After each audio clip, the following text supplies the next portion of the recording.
Good morning. This is Tom Goddard, founder and CEO of Integral Healthcare Solutions, accreditation healthcare consulting firm specializing in URAC, NCQA, ACHC in particular, but also others.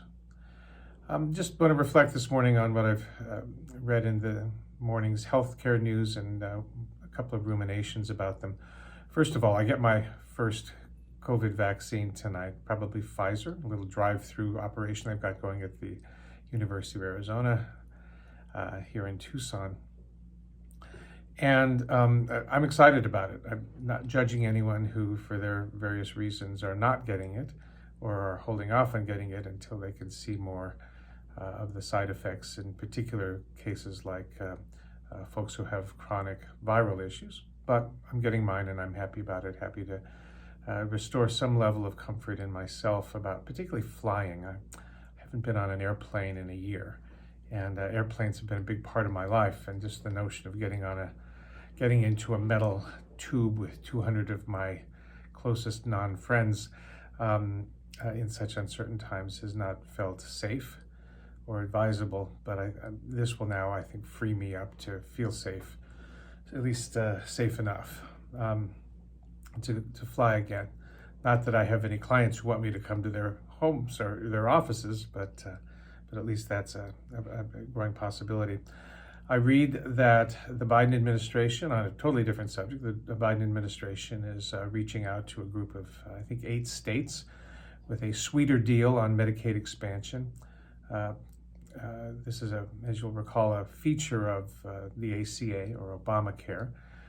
That induces states to expand their Medicaid programs with the promise of more federal funding as the inducement to do that. A whole lot of states, particularly in the South and Midwest, have held off doing that. So there are a whole lot of poor folk and medium to poor folk who have not been able to get access to health care either in the marketplace because they can't afford it, or in their, for whatever reasons, through their employment. So this seems to be good news for particularly a segment of the country that particularly needs healthcare coverage.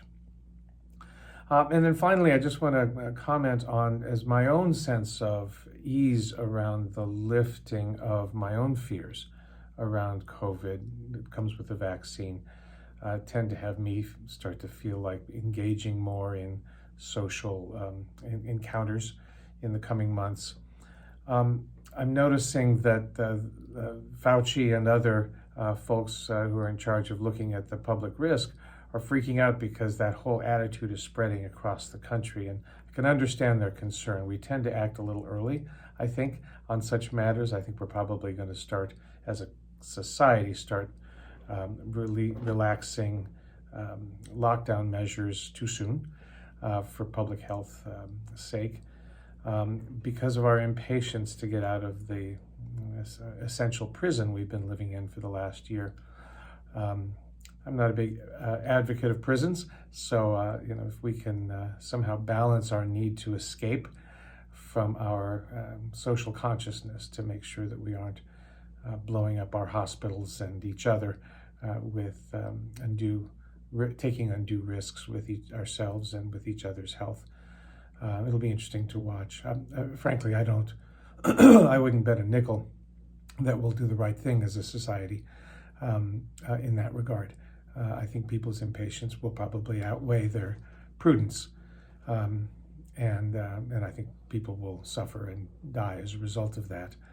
This is not me being cynical, it's me just being an observer of human behavior, generally in human behavior over the last year.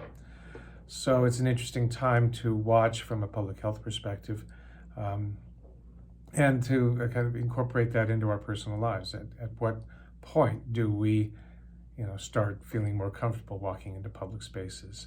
I'm going to keep masking because the science is not fully in on whether, even after I'm fully vaccinated, whether I might be a spreader. So I'll continue to wear masks. In fact, I've been double masking lately per the CDC's recommendation, and it's not a big deal to double mask. I've got a KN95 and a cloth mask to go over that, and I suspect that that'll keep folks around me safe even after I'm fully safe myself or largely safe myself. So that's my reflections on the day.